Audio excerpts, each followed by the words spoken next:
So let me ask you a question. If there was a real honest-to-God invasion of zombies and like most of the planet was overrun, would you actually stay in a city with a puny fence and live your life like a canned sardine? Or would you just like jack a boat and go to an island? Well, if you said either, then you're completely screwed because either way, the old thinking organ is becoming brain food in today's episode. In the events of Land of the Dead, taking place after humanity has virtually already lost the battle with the zombie horde, humans have been isolated into small holdouts and cities, attempting to stay alive and reclaim the mantle of, owning the planet. Assuming zombies to just be the mindless masses they always were, humanity got creative in their ability to address the horde by distracting them so that they could raid neighboring, overrun smaller towns for food and supplies. But by leaving the horde out there and not doing the smart thing, which would be actually addressing the infected threat while they were distracted, they end up leaving the turned people to walk around and continue their afterlives. However, something strange begins happening amongst those who were infected. They begin repeating patterns of what their lives used to be, and through this process, one arises due to his Sigma male grind set to become the alpha Chad we always knew he could be. Due to the constant attacks by the non-infected, he amasses a group to strike back, but by doing so, shows that those who were bitten and turned may retain some of their mental faculties post-infection. So in today's episode, we will talk about how this may be possible, as well as the effects of the infection, why it took so long for them to finally begin exhibiting signs of mental processing power returning, and ultimately, what it could mean for the fate of the species that has been split. Alright, so you know the drill by now, but first I have to say, if you haven't played the game, actually Land of the Dead, it's hilarious.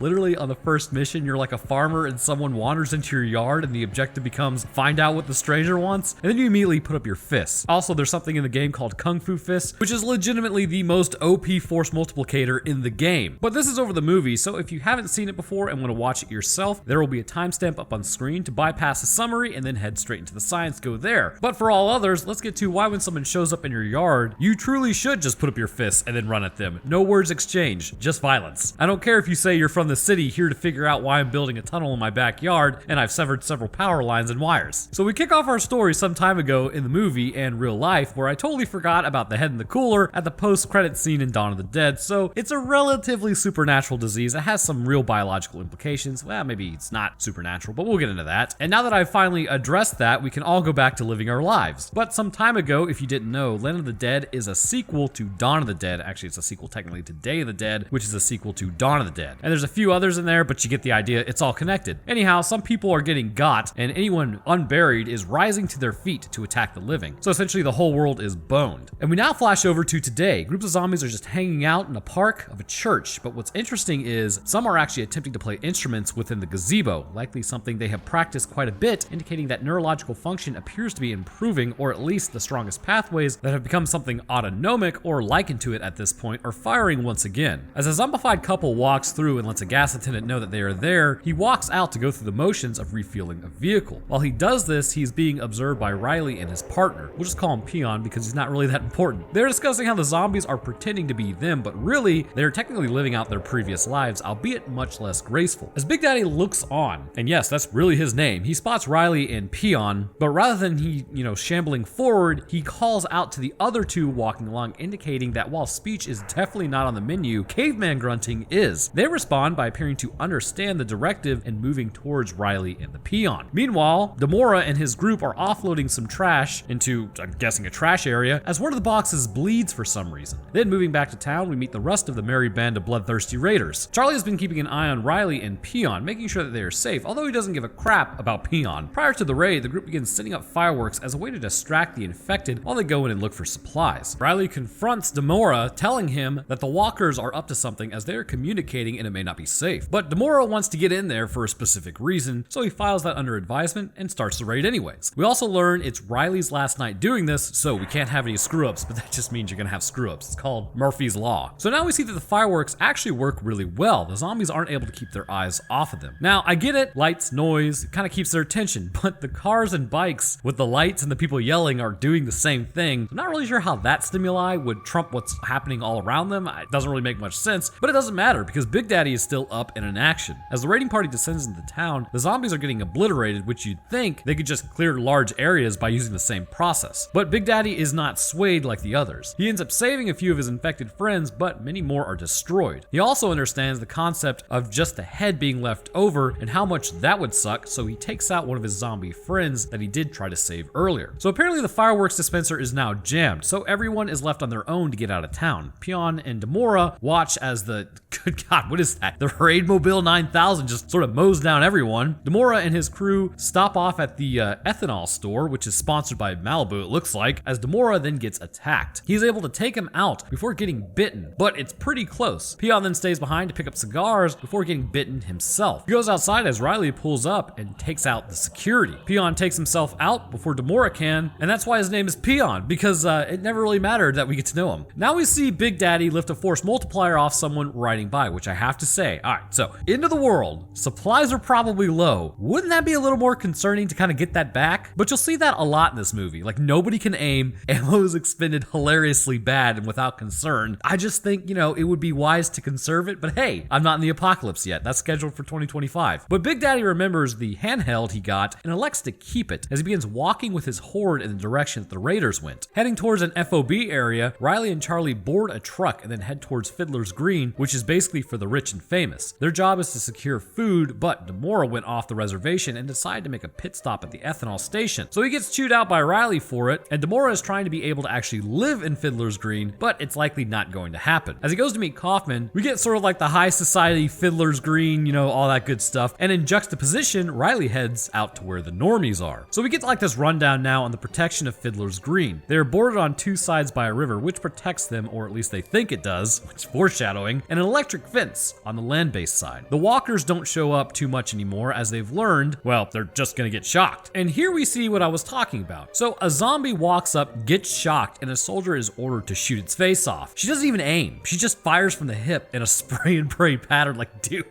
at least attempt to look down the Ironsides. We meet Mulligan now, who is sowing the seeds of discontent as he wants everyone to live in Fiddler's Green. Riley has shown up with antibiotics for his son, as he's just that sort of guy, but tells him there's no point in living there as they're all just locked in. It's a real nice prison up there. As Demora heads up to meet Kaufman, he hears crying and decides to go check it out. As he moves through, he sees a man has used some rope to separate his brain from the rest of his nervous system. Then the old man comes back to life and attacks everyone, but Demora is able to take him out before the infection can spread. Riley now heads to the shop to find out what happened to his car, but it's gone. And now we see that everything is zombie themed, which, I don't know. If you take the extinction of the human race seriously, seems like a bad idea. Zombies are chained up and you can take pictures with them or fire a paintball gun at them for some reason, because that's fun. But the real entertainment is the people within the walls, if you know what I'm saying. But there's a betting ring with the zombies in the middle. A woman is thrown in as she's supposed to fight them. Riley now goes to confront the man who suspects got his car stolen. As he goes to order a drink, he also orders his force multiplier. Riley now sees the woman in the cage and takes out the zombies before she can get got, which then begins a bit of a fight, which Riley gets ridiculously lucky like several times, and Charlie is able to dome the guy before he's able to take out Riley. Riley then goes and checks on Slack, as they know one another as they've seen each other around. And oh, thank God the cops are here. They now show up and arrest the rest of them who didn't do anything. Well, I guess, technically murder is something, but they discuss getting out while in their individual cells as the cops bring in someone for interrogation. We now see the horde has arrived at a wooden wall, and we also see that their problem-solving skills are getting better. As Big Daddy goes to the wall, he realizes that he can't just go through it, so he elects to have the butcher zombie hit the wall with the cleaver, which then opens up a hole. As he looks through, he sees Fiddler's Green, but then somehow a zombie comes swinging out. I have no idea how this happened, which then startles Big Daddy, but further infuriates him as zombies are being used as subhuman fodder for target practice. Back at the Tower of Dreams, Demora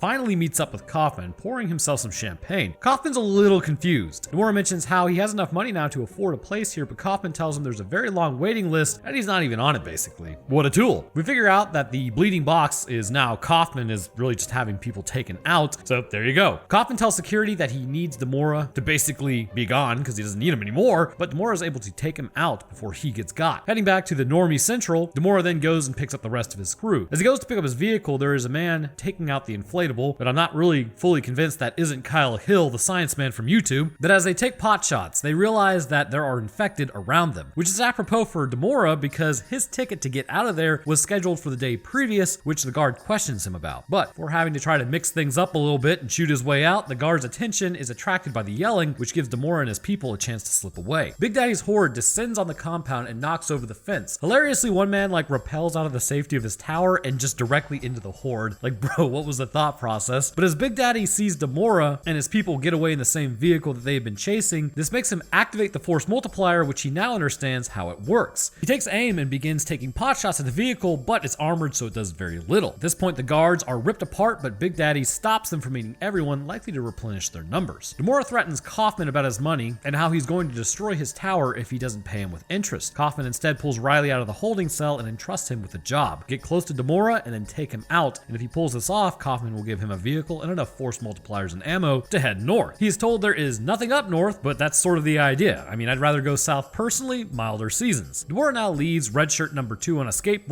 out in a random area. His job is to stay there and keep an eye on things. Entering the dilapidated building himself, he lights up and then is scared by a rodent. Meanwhile, back in the locker room, pregame smack is being talked by Slack about going after Demora. She's not too hip on the idea, but hey, it got her out of prison. The board now decides that they need to add some team members to find Demora. So now we meet Manolet, named after some bullfighter, Monica, named Motown because why not, and Pillsbury because he's a big dude, like, you know, so obviously big dude named Tiny. And Pillsbury is ready to go and do something. Heading out to the forward operating area, it's basically completely destroyed. Also, quick question, why does Slack always look like she's on the verge of crying? I have no idea. Anyways, as they walk, the question is posed if the zombies can get past the river, which at this point, Riley isn't actually too sure. But he does know that they need to get to the vehicle, Dead Reckoning, and also get it back, and he doesn't really care if there are zombies out there or not. They now hotwire a car as Charlie takes out a zombie about to attack Slack. Now, Riley and Manolet open the door and find a leg that is basically just gone, and then they find the rest of the soldiers out there who've been infected and go get the ammo before finding the whole area is actually infested with a ton of them, as they are pretty much all infected. Riley and Manolet open up on the infected and begin taking them out before Slack saves Charlie, so debt repaid. As Manolet goes to start the car, a nearly headless Nick zombie flings its head around and then bites him, meaning that he's infected now, and barely even made it past the exit. They now then take off into the night, though they know that basically Manolet is just totally screwed. It takes less than an hour to turn, which we now learn from Riley because he had to take out his brother. Slack turns around and takes out Manolet. Back at Tenpenny Tower, Kaufman mentions how they have established outposts and supplies in case they need to escape with their families and necessary security personnel. Now heading back to Demora, we see he's not doing the towel pull-ups correctly as he's not extending his arms fully, but he's waiting on Kaufman to send him his money. Riley and the rest of the group are driving through the wasteland known as Pittsburgh suburbs, and at this point, I think I just dunk on like the Northeast for no reason. I'm sure it's nice up there. Anyways, Maine was nice. Riley then gets the car to stop. He says Kaufman isn't getting Dead Reckoning back because he's going to take it. That said, they can have Demora if they really want to complete their mission. He doesn't care, he just wants out. They decide to agree with the deal and then keep moving. Meanwhile, Tony Hawk, who has earphones on, like, bro, zombies everywhere. Wouldn't you want to hear?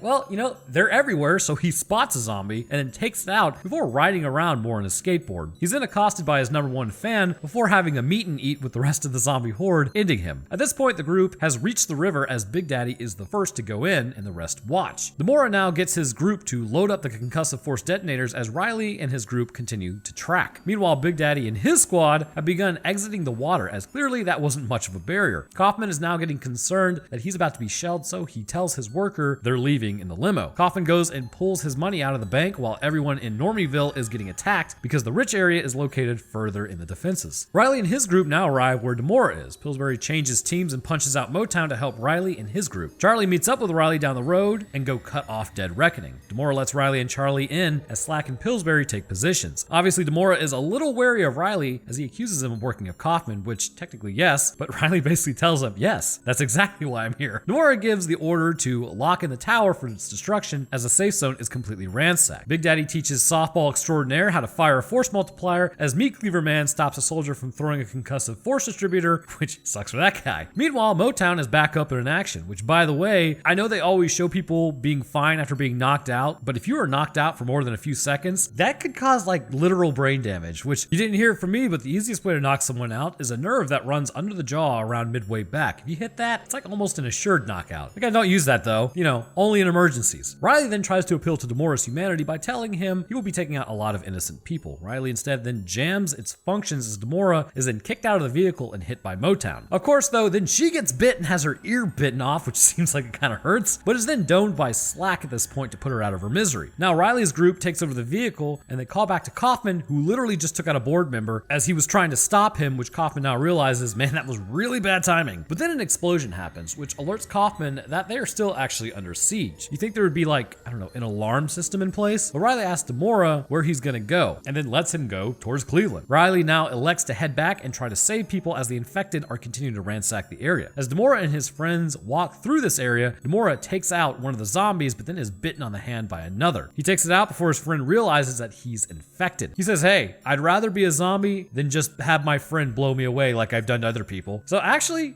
kind of a coward's way out, to be honest with you. But back at Zombieland camp, everyone is basically losing as Big Daddy takes out an infected who was on fire. Grabbing a jackhammer, he begins to understand electricity, sort of, as the rest of the group now picks up tools and continues to fight. Demora heads back to town as he's going after Kaufman. The zombie group has now arrived at Fiddler's Green and breaks in using their tools as people begin noping out of there, right? Which I have to ask, if the zombies are moving so slow, how are people still getting eaten? I have no idea. Arriving at the drawbridge, the Dead Reckoning has to stop and then opens the door for Riley so he can go lower the bridge. A group of uninfected now show up to the electric fence and test it out, realizing it's still very much so activated. Shouldn't you have a switch on the inside to deactivate it? I don't know, maybe this city's built terribly. Outside the Dead Reckoning, a group of infected is besieging the vehicle, though it's not really effective because that thing's a trillion pounds. Riley gets into hand-to-hand with one of the infected before running back to the vehicle and finding there are infected everywhere. The bridge is now down as the driver lights up the zombies out in front as one is hanging off the back. The electric fence group now sees the infected coming. Riley's team sends up fireworks, but it's no longer working on the infected for more than a few seconds. The tower at this point is now completely besieged. Kaufman takes aim at Big Daddy, but it does very little to his meat suit. The worker goes and opens the door to the garage, and Kaufman does nothing to help. At this point, Big Daddy then finds the car and the worker runs off. Big Daddy then goes and fills up the car with gas and walks off up the ramp. Kaufman now goes and grabs his ammo and money as Demora shows up firing a shot at him. Kaufman returns fire, but it's clear Demora is infected as he slumps against the wall. Kaufman, making the number one mistake, turns his back on Demora before getting attacked. But it really doesn't matter as Big Daddy rolls a container down the ramp and blows up the limo, turning his organs to liquid from the shockwave. Pulling up to the electric fence, they find everyone is basically being eaten. So to put everyone out of their misery, they fire a concussive force detonator to take every one of them out. High Society apparently didn't make it. However, behind the infected group, the normies did make it. They are now free to turn the place into what Mulligan thought it should be. But we get one last jump. The zombie from earlier on the bridge jumps onto the guy in the vehicle, but Pillsbury takes it out and then throws it overboard. Riley now locks sight on Big Daddy, who keeps walking. The driver goes to take them out, but Riley says they're just looking for a place to live like them, so don't take them out. They now head north, burning through the last of their fireworks, which again, why north? Plus, you could also use that gunpowder if you're going north for I don't know, fires? I mean, they've got colder winters, milder summers, but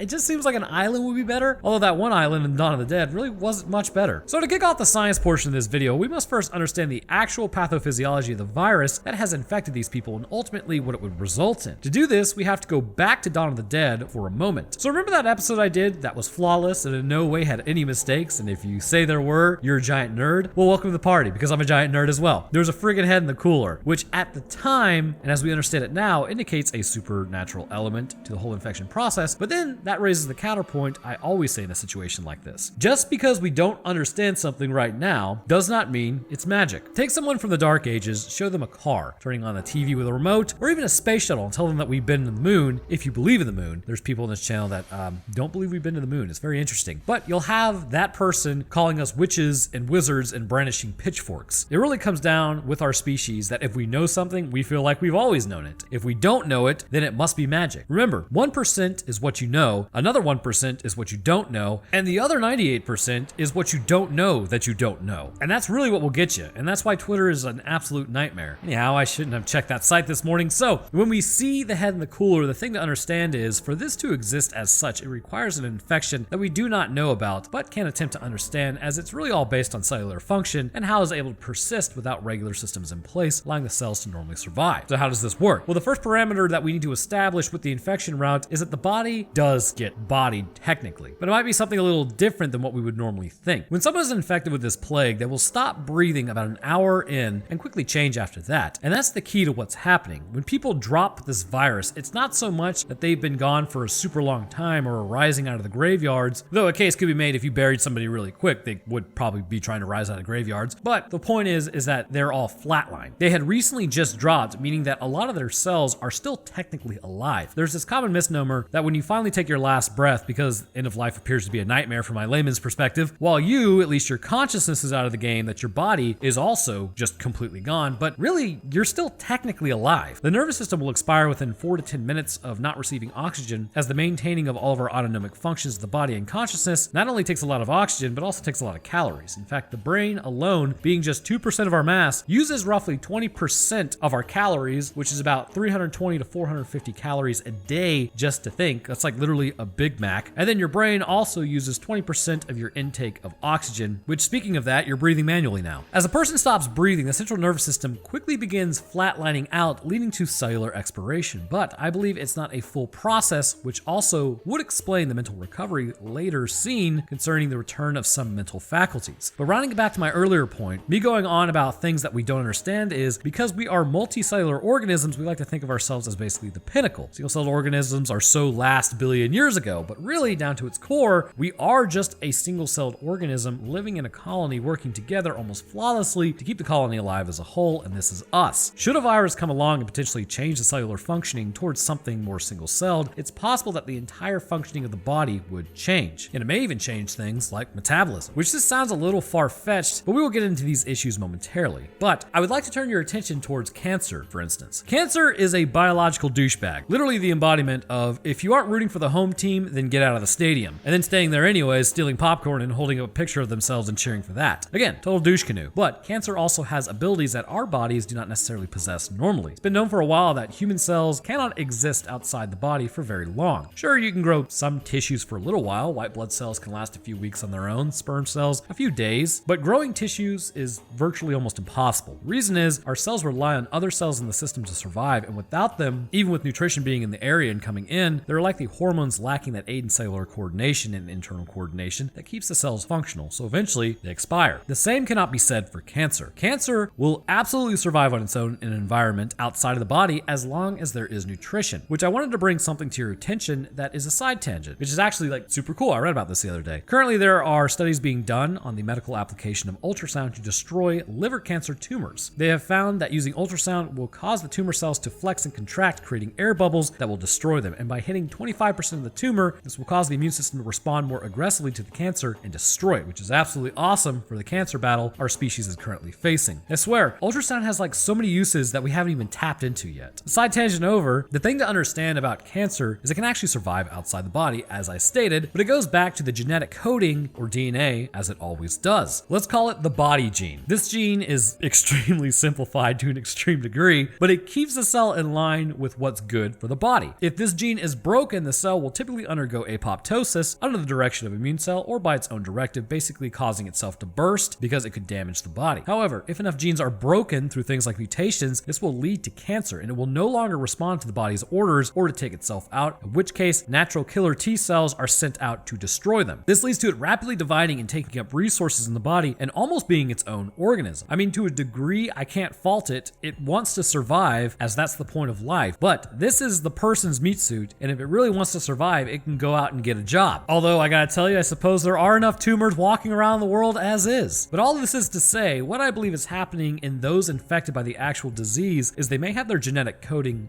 broken in specific areas. At first, there is a fight within the body as the innate immune system is activated, leading to people looking sick and likely heading to the hospital. But as it continues to infect the body, eventually these critical areas would be disrupted. This is achieved through viral genetic coding, along with the introduction of reverse transcriptase that would allow for the viral coding to enter the DNA and then break specific sequences as it was encoded. This disruption causes the largest issue, the actual expiration of the person as we know them when it comes to their nervous system functions, or specifically the brainstem. As the nervous system cellular activities are disrupted, this would lead to a person to stop breathing, for their heart to stop, and subsequently could lead to brain damage as things go dark. But eventually the body appears to start back up, and this is what I believe leads to the land of the dead zombies. Before moving there though, we need to understand what else the virus would likely do to the body that could explain what is happening to them to seemingly survive things that normally would body us. But we also need to identify the problems before getting into the mental recovery stage of the infection process. As the virus encodes into cells over the course of an hour, as made mention by Riley, who had to take out his brother, it's clear that the immune system in no way has a handle on this. Because it happens so fast, the innate barely has time to engage unless quite literally running into the virus and attempting to destroy it through phagocytosis. As the virus enters virtually every cell, it would break the genes likely responsible for multicellular cooperation. This critical break would cause the cells to begin exhibiting the single-celled activity, but remember, it's more complex than just one gene. Likely not breaking every gene responsible for multicellularism, this would leave the cells in a bit of a strange limbo with one another, partially cooperating, partially existing as a single-celled organism. I mean, even with cancer, we see as a tumor grows, there's communication between cancer cells, even to the degree as coordinating and moving through the body. It has been separated from the body, but it has not completely separated itself out from being multicellular. multicellular. The same can be said with a cell infected with this disease. The new functioning would mean that every cell is basically for itself, but it is still able to communicate with other cells in order to complete a function. And this would also potentially explain the absolute degradation of the human form concerning the infected. Getting a good look at the infected, we see several things indicates it totally sucks to be them. First, the skin all over is ashen and brittle with several bruises indicating clotting factors underneath have long since been activated, leading to specific patches of integument system to have absolutely been destroyed. With these cells dead, they aren't coming back, as it would appear to me that the virus actually needs to infect living cells in order for it to properly encode into the DNA, and not just any cell can be reanimated. Because remember, the body for all its intents and purposes is reanimated, but on a cellular level, it's likely a combination of living and dead flesh. The living flesh being the functional flesh, and the dead flesh just hanging on. We also see in the sclera of the eyes, many blood vessels have been broken, or bursted at least, as well as the sclera itself having turned yellow, indicating that toxins are not likely being filtered out by the liver, leading to jaundice, which this can also lead to the whole host of skin issues, but again, it shows that possibly systems in place are no longer functional. And then we can also assume a lot of the smaller blood vessels within the body have also burst, which is going to cause some requirements later as to how these creatures could possibly survive. The muscle contractions are rigid and difficult, indicating two things to me. First, the muscle cells partially underwent rigor mortis, although this would take some time in reality for this to happen. Likely not in the allotted time of when someone gets back up, but considering the amount of time that has passed, likely the muscles are also having difficulties as far as functionality due to nutritional deficits and damage over time, as again, because the body is acting partially as an individual cell, or at least these cells are acting individually, and also as a whole they're acting as a multicellular organism, it's possible the healing factors that we have far outclass those infected, as their bodies are no longer working in a cohesive manner. Because of this, any damage to the muscle through use or injury would remain that way much longer, or potentially even permanently. Though I doubt it's permanently, because they can still move years later, so some healing must be taking place. The second thing this indicates is that the nervous system attached to the muscle, known as the motor neurons, are heavily impacted and damaged as well. But that would mean also that the nervous system itself is still sending orders to the body to contract and move. And if you think that's crazy, well then look no further than the zombie's response to light and sound. We all know that they move towards these things, indicating that the nervous system activity is still present, if not a little rudimentary. But because things like the auditory nerve are still reporting to the brain and it's interpreted, and the optic nerve is reporting to the occipital lobe and that is interpreted, it's pretty clear the brain in some capacity is still functional and working together, which means it would appear more than capable of sending information to the muscles to move. That would mean the nerves themselves are still capable of functioning with one another despite being infected and changed into this half in, half out nerve cell that's for itself, but will still relay signals back to the cell next to it, and so on and so forth. So now we have to talk about the actual issues for a moment. Our bodies have developed in the way that they have because of the necessity to keep the interior cells alive. Sure, when a single cell is floating around, or even a small group of them, oxygen and nutrients can drift through, allowing the cells to survive. Things like bugs are an example of more complex creatures surviving with something known as an open circulatory system. However, it's not very efficient and leads to smaller body size because oxygen simply cannot permeate through the body of larger animals with the open circulatory system. With a closed circulatory system like we humans enjoy, we can be larger because oxygen is delivered via the bloodstream to all parts of the body. And this allows even the deepest cells of the body to receive the oxygen necessary as well as nutrients for their survival. Now, obviously, this is the crux of the issue. We see when zombies are beheaded, it will stop their movement as the brain can no longer send signals to the body, which also supports the nervous system is still in control, but also the lungs are no longer able to supply the brain with oxygen, and oxygen would not be able to permeate into the brain through the new neck wound, which should end up causing the brain to meet its ultimate end as the cells still need oxygen. Well, at least with our metabolism. And there is unfortunately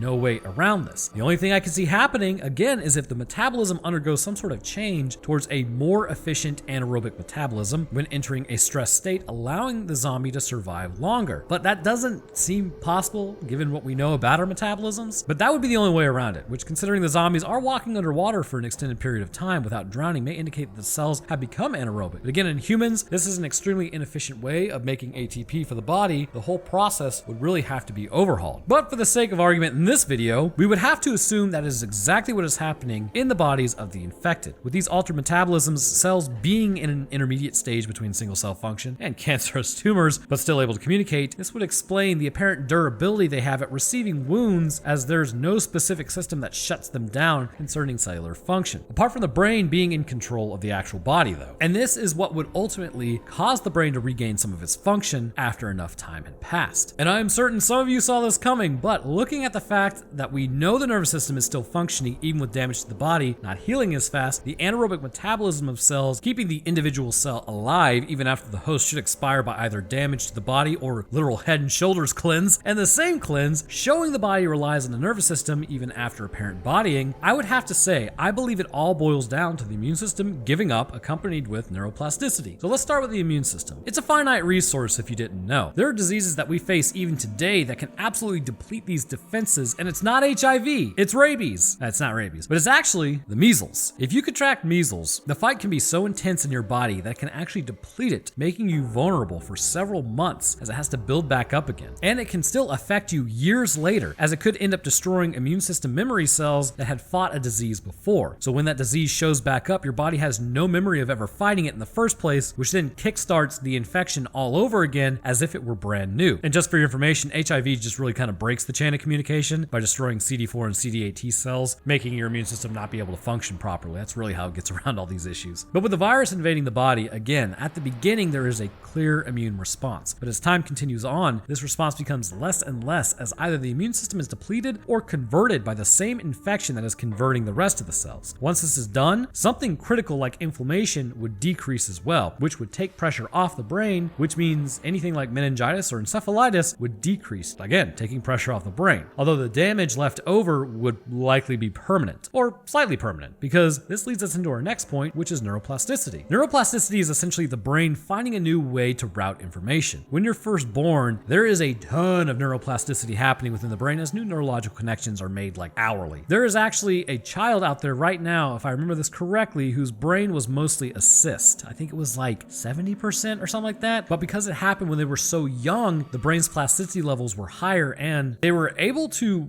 basically recover to the point that they were able to maintain normal cognitive levels with very few issues, which is wild because a cyst is virtually unusable. It's basically just fluid filled. But that's the power of forming new connections. And we do see this in adults, just not as frequently. If someone suffers brain damage from a stroke to the left hemisphere, which is typically the language dominated side of the brain, this can lead to things like aphasia, which means they have difficulty understanding language as well as speaking it. There have been examples of spontaneous recovery to literally 100%, which completely reverse the aphasia, which just know that this is really friggin' rare, but it does happen. But this was because the brain was able to make new connections for them to regain this ability. That's why after a stroke, it is critical to go to rehab for speech and motor functions as your brain is in recovery mode and new connections can still be formed. But this plasticity has the ability to bypass injury in the brain in order to regain former functions, as that is what's beneficial to your health and survivability, and it doesn't go away just because of an infection. Your brain still wants to survive, and this is what I believe is happening with the infected. As time passed, the immune response drew to a close, and this left the brain in a damaged state. The younger you are, the more plasticity you have, so those who were infected younger and may not have received critical damage, or those who were older and may have had actually weaker immune system responses, may have escaped the worst of the brain damage, which allowed them to do the next thing years later, start recreating the motions they did in their former lives. This process is simply a pattern of nerves firing within the brain that were the strongest pattern due to repeated application. But this would do something that nobody in the land of the dead world would get. This repeating pattern was a piece of their humanity coming back to the surface, which in turn may have activated other pathways within the frontal lobe, which would then trigger the next part, reasoning. So think of it like a spark that slowly grows into a fire that then grows into a larger one. This repeating pattern activated older pathways of the brain that then spread out over time, reactivating any pathway that wasn't actively destroyed during the infection process, which again, because of slower healing factor, led to a form of neuroplasticity to begin taking place in the brain. And even areas of the brain that were heavily damaged still had some potentially surviving neurons in there that through plasticity, new routes were formed to those areas. But this process is exceedingly slow because it's already slow in normal people. But eventually this would lead to those who were infected around the same time to slowly begin coming back to the surface, although in a much more stunted way, basically knocking our brains back to likely Homo erectus status, to be honest with you. But since this plasticity had reopened the frontal lobe for business, learning and formation of new skills, or at least the acquisition of older skills brought back to the surface, was unlocked, which would lead to further new neurological connections to be made. Essentially, the brain is recovering to a degree through an extremely slow healing process, which may be brought on by the nervous system still being active, which is how they even see or hear, which allowed for older memory pathways to be activated, which then caused connections to begin reforming and reigniting. Ultimately, as seen at the end, where Riley sees Big Daddy, he's clearly the leader and doesn't really want to mess with people. He just wants to be left alone and was on a war path for what the raiding party did. Because of this, given more time, it's possible people who were infected, while not returning to their former human level of intelligence, could return to something higher than a standard primate, seeing as they can use tools and understand them, but likely not to what they once were. If humanity could wait out like another 10 years or so, communication may become possible with the infected, but humans being humans, if we think something is beneath us, we basically just tend to attack first and just ask questions after the fact.